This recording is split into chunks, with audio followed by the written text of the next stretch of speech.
Y bueno, hablemos de los tres temas. Para no hablar solo del libro. Porque se inserta dentro de un No. tema muy caro a vos, que es El libro termina con un análisis de esto, ¿no? Se llama La Pero tragedia. hablemos de los tres temas.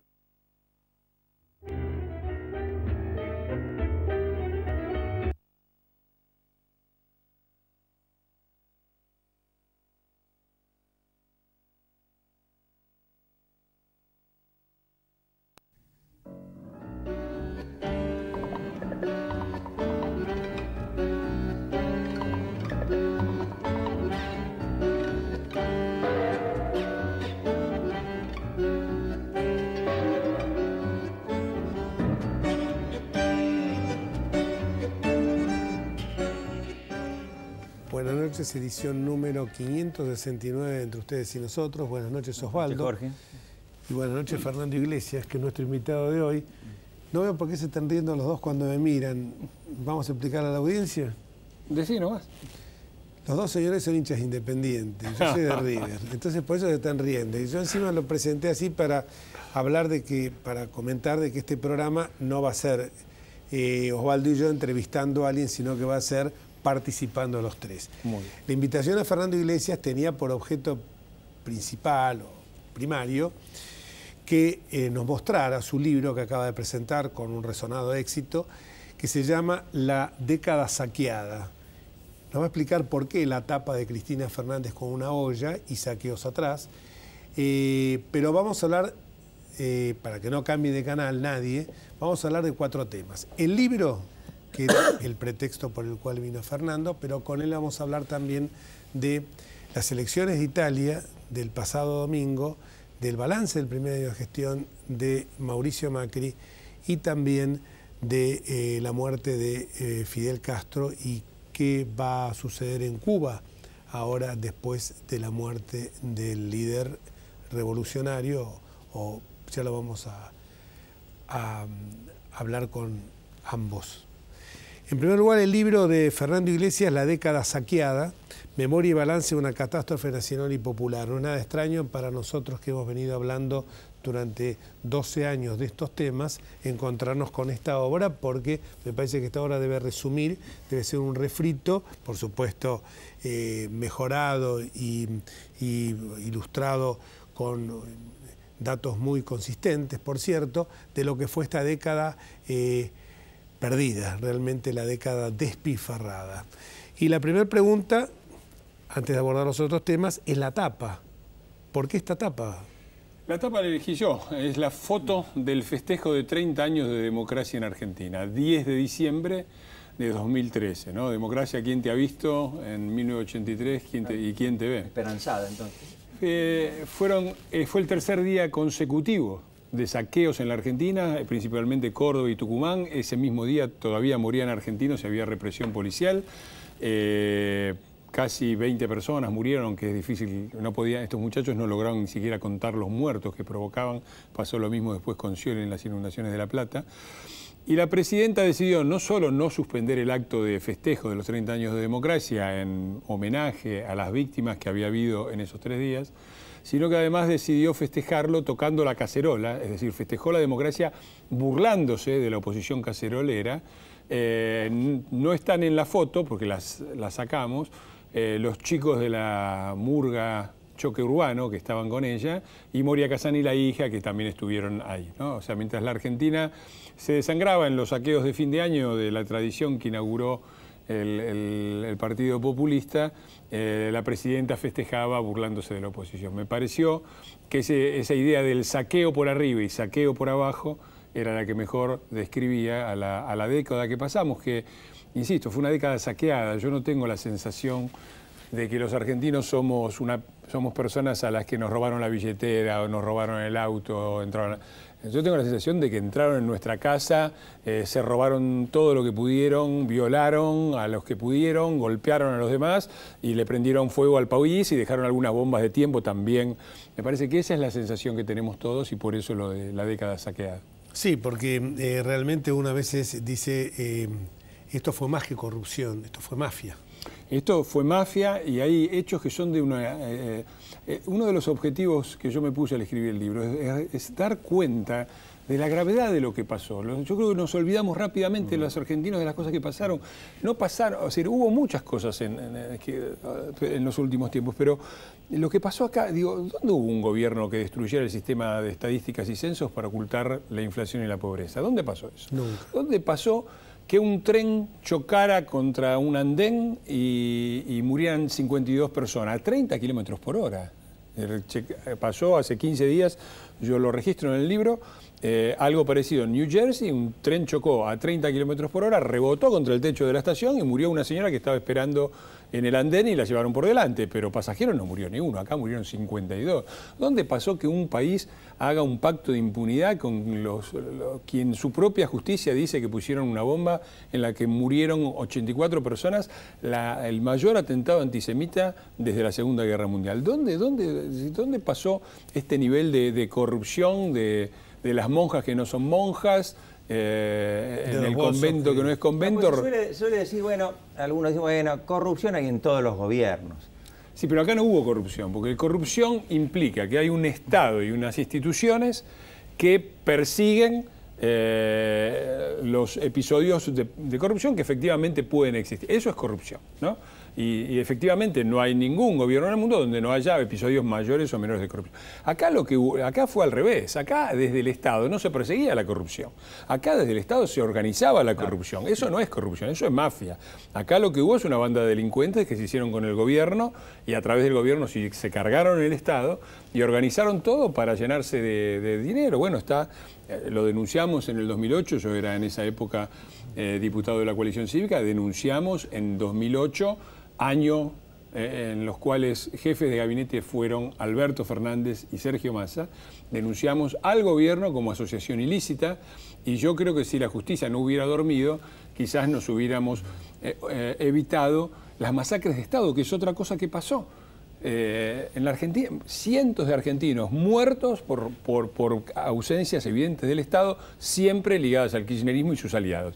Cromañón, con Ibarra, la masacre de Once, debido a las inundaciones de La Plata, Scioli, digo, masacre. Según se junta la mentira ahí. Además. La mentira de cuántos murieron en la inundación de La Plata. Además, un gobierno sí, siempre basado escamoteando realidades. O sea, a partir de la destrucción, como decís vos bien del INDEC, uno carece de estar, es como estar navegando sin una brújula, sin nada, estar navegando a tientas. Y cuando uno ve de que esto era un sistema perversamente organizado, porque cuando vos me decís los hoteles del sur que se alquilan ficticiamente porque no estaban ocupados y se pagaban alquileres y los pagaban en vez de vos te das cuenta que es toda una maquinaria que está montada para que se beneficien un sector que son siempre los mismos, ¿no es cierto? Mira, ellos destruyeron voluntariamente, deliberadamente, las instituciones de la democracia republicana. Siempre las consideraron, como todo setentista... Un prejuicio burgués. Sí, formales, abstractas. Y cuando vos destruís las democracias, ellos, en el lugar de las instituciones formales, instalaron tres grandes instituciones: la mafia, la caja y la patota, ¿no? Y donde vos vas en la Argentina que ellos dejaron, ya sea una asociación de clubes de fútbol, un club de fútbol, un sindicato, una comisaría, encontrás eso, encontrás una mafia que maneja una caja y que si te metés con ellos te manda la patota. Yo hice un esfuerzo muy grande para reconstruir datos y para anotar varios de los... Tenemos algunos de los cuadros que figuran en tu libro. Sí, hay muchas estadísticas que yo intento presentar y creo haberlo logrado en forma amena, para mostrar esto, porque ese es otro de los problemas que tiene la Argentina, que se discute a partir se discuten relatos, se hace análisis del discurso y no se analiza la realidad. Por ejemplo, muchos de los intelectuales de centroizquierda critican al kirchnerismo y dicen que fueron corruptos, pero mucho mejores que Menem. Yo muestro que fueron mucho peores que Menem. Ahí está el gasto, por ejemplo, estatal total que arranca con Onganía, Levisto, Lanuse. Eso es interesante, porque muestra, por ejemplo, la diferencia con el relato. Muchos dicen, bueno, las dictaduras llegaron para desindustrializar y para desestatizar, ¿sí? Yo creo que las dictaduras son despreciables por lo que son, ¿no? Y no hay datos que confirmen esto. Eso es, por ejemplo, el gasto estatal total en porcentaje del PBI. Y si vos ves eso, por ejemplo, te encontrás con que Onganía, Levingston y Lanuse aumentaron el gasto. En cambio, Cámpora, Perón y Isabel lo disminuyeron. Entonces, Alfonsín lo disminuyó. Alfonsín lo disminuyó en una situación económica difícil, pero lo disminuyó. Y el que más lo aumentó fue De la Rúa.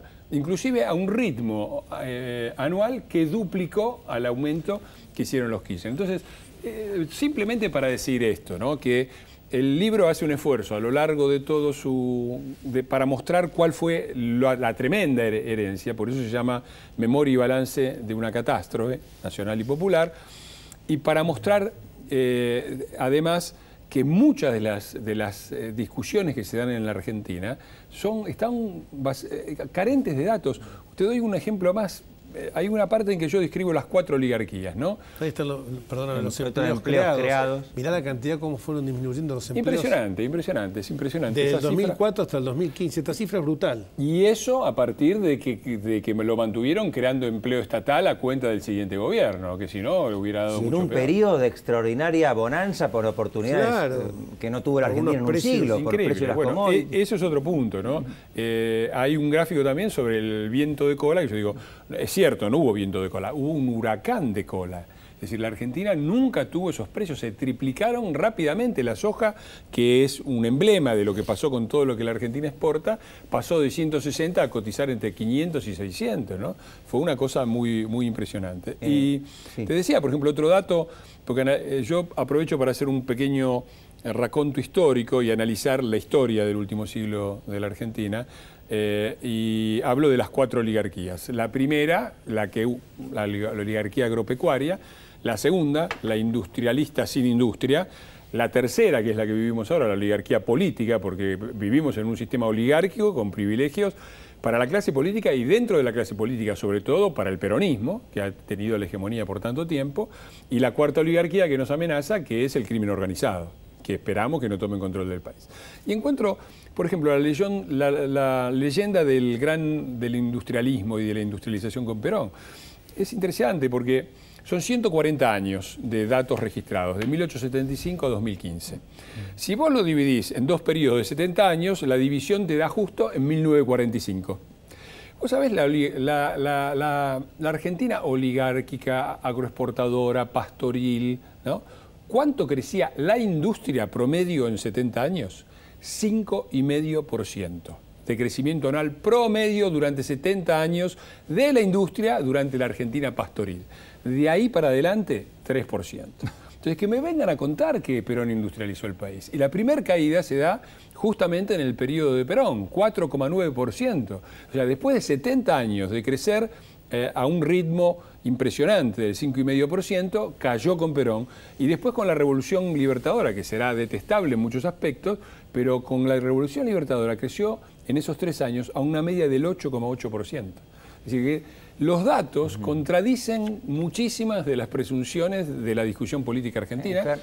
Y el libro trata de mostrarlo. Nosotros no leímos todavía tu libro, pero bueno, trajimos algunos conceptos para preguntarte que son ejes de algunos capítulos. Dale. Clientelismo para todos.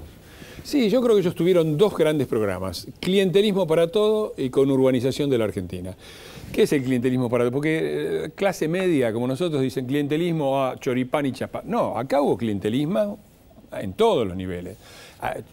Claro, subsidio, choripán y chapa para el de abajo. Pero a la clase media también planes de 50 cuotas en un país con inflación, fútbol para todos. Es decir, hubo tarifas que subsidiaban los pobres a los ricos. Tarifas regaladas y regresivas. Dólar, que vos podías comprar un dólar que se sabía que en el mercado valía 15, vos ibas ahí, te daban una cantidad, lo comprabas a 10 y lo vendías en el mercado. Hubo también clientelismo para la clase media y hubo clientelismo para la clase alta.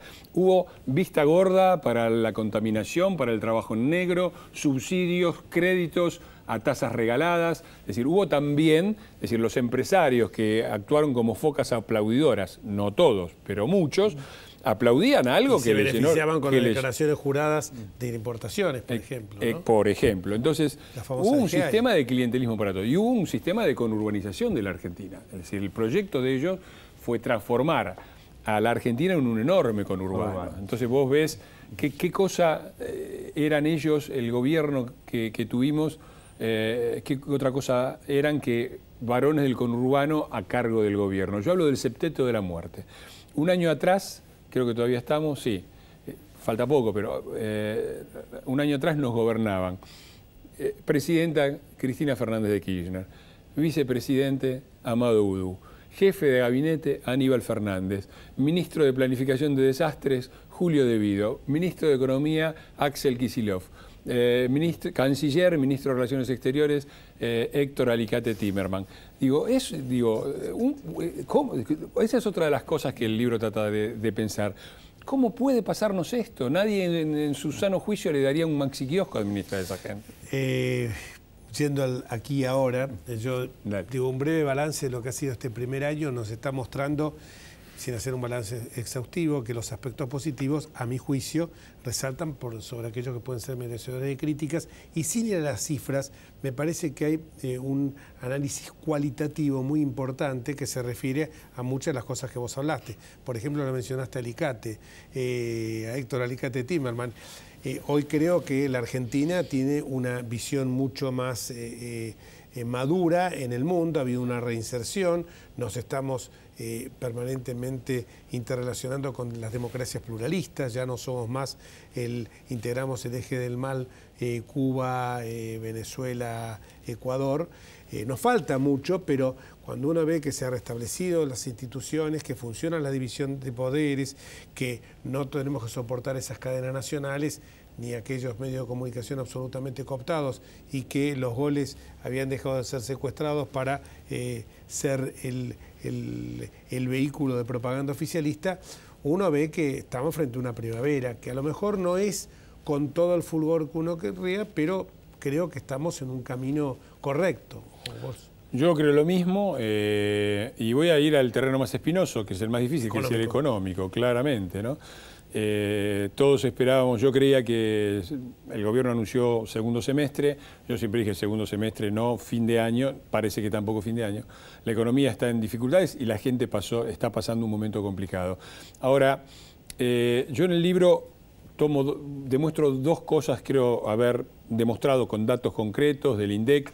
El libro tiene inclusive una página donde uno puede entrar y tiene un link dentro de la editorial, margen izquierdo, uno entra ahí y encuentra todas las estadísticas con todas las fuentes y con todo en PDF como para que puedan chequear que no son datos inventados. Ahora, ¿qué demuestro yo? Que la situación de la Argentina cómoda que dejó Cristina en diciembre de 2015, los valores eran los mismos, en algunos casos peores que a mediados del 2001.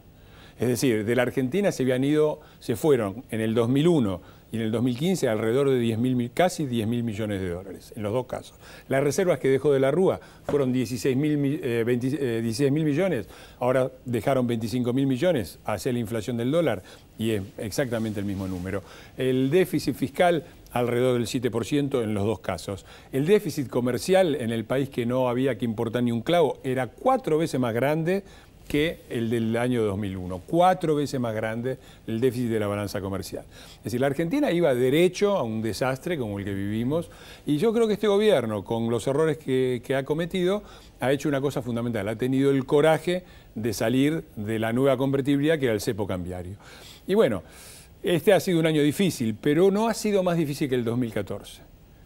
Eso es otra cosa que yo demuestro en el libro, porque dicen, comparan el 2016 con el 2015 y dice, estamos peor. Es un cálculo razonable, porque la gente razona así, dice, estoy peor que el año pasado. Ahora, la economía kirchnerista fue una economía pensada para mantenerse en el poder. Entonces tenía los años impares, con elecciones, el país crecía, tiraban plata y pagaban la cuenta cuando no había elecciones. Fue así, 3 años, 3 ciclos así.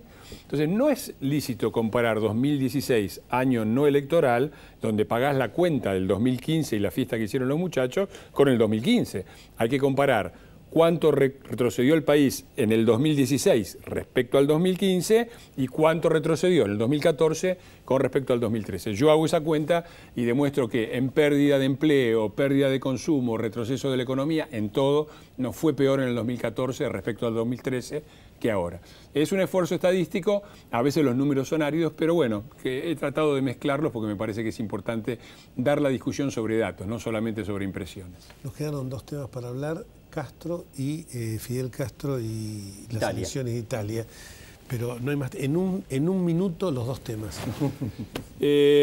Mi nota del domingo en los Andes de Mendoza, que es donde escribo, un canalla llamado Fidel Castro. Un canalla que fue responsable de muchas cosas, entre ellas de ser el modelo y de financiar y apoyar la guerrilla en Argentina, y después de lavarse las manos cuando ocurrió el genocidio, porque no hay una sola condena del gobierno castrista a la dictadura, porque la dictadura le vendía granos a la Unión Soviética y tenían un acuerdo de que Castro se callara la boca, cosa que respetó. Un verdadero canalla. Además votaban en Naciones Unidas la Argentina, de Videla, Galtieri, y votaban en forma conjunta, y Viola, votaban en forma conjunta en Cuba, en todos los organismos internacionales. Esto es bueno que la gente lo conozca. ¿Y este sismo antisistema que sacude al mundo? Bueno, está analizado en el último capítulo del libro, se llama La tragedia que viene. ¿Cómo nos vende el libro, no es cierto? Y porque está. Yo creo que el kirchnerismo, el nacionalismo populista, está en mi cuenta de Twitter, en la bio dice: el nacionalismo populista es la globally coming tragedia, es la tragedia mundial que viene.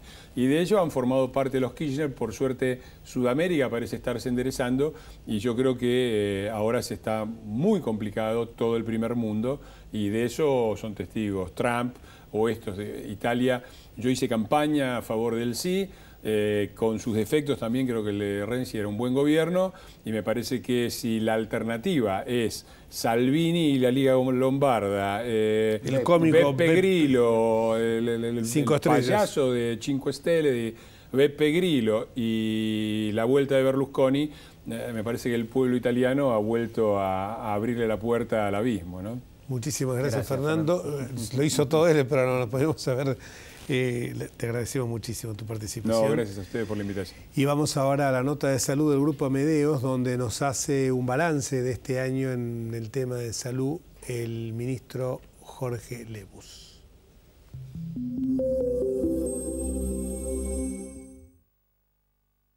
De las 12 políticas de Estado que ha traído esta administración, casi todas están relacionadas con el Grupo Amedeos.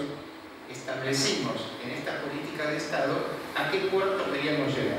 Esto va a ser con mayor o menor tiempo, pero el país tiene que tener un diagnóstico de situación, tiene que tener políticas de salud, tiene que tener estrategias para cumplir con esas políticas y tiene que tener instrumentos para estas estrategias.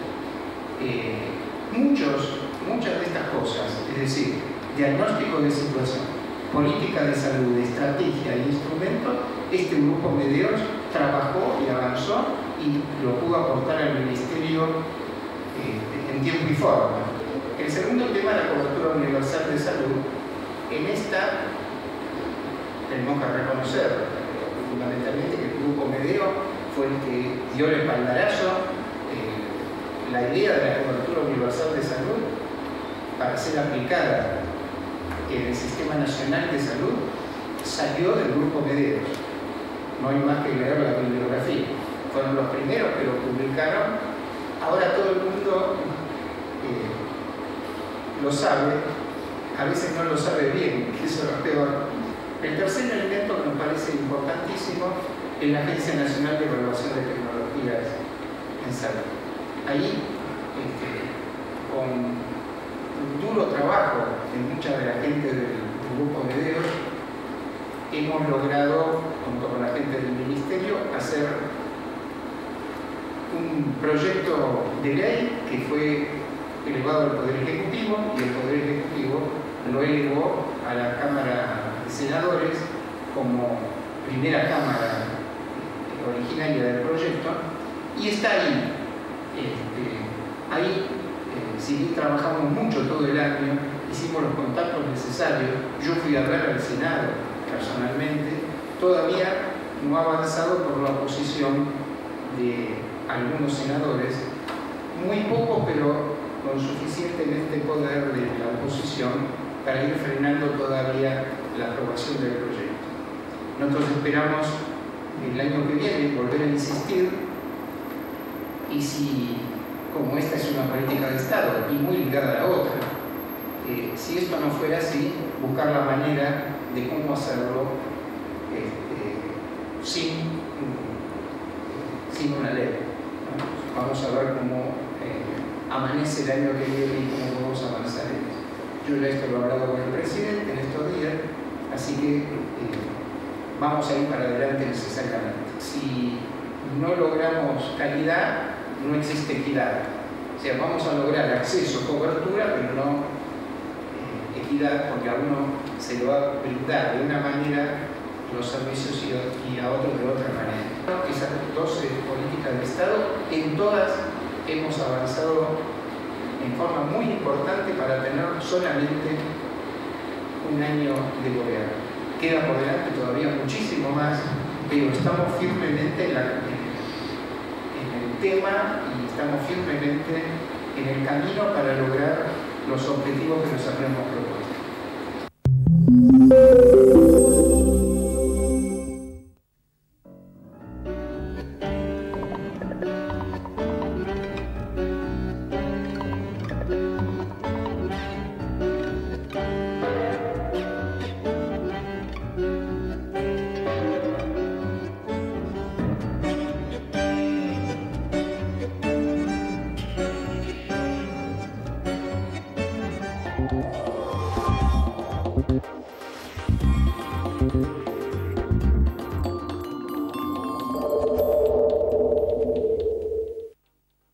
Escribanos en tu ciudad. Nuestro consejo es prevenir problemas. Colegio de Escribanos de la Ciudad de Buenos Aires. Consejo Federal del Notariado Argentino.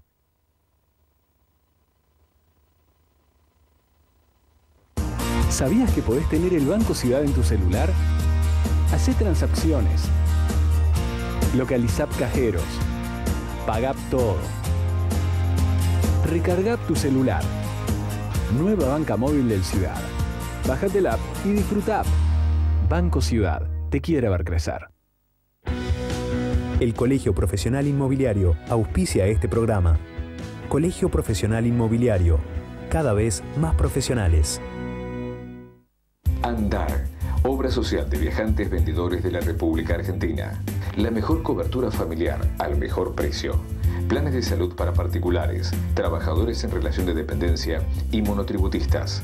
0810-345-0184. Andar, www.andar.org.ar. Sin abogados, no hay justicia. Si tiene alguna duda, consúltelos. Es un mensaje del Colegio Público de Abogados de la Capital Federal.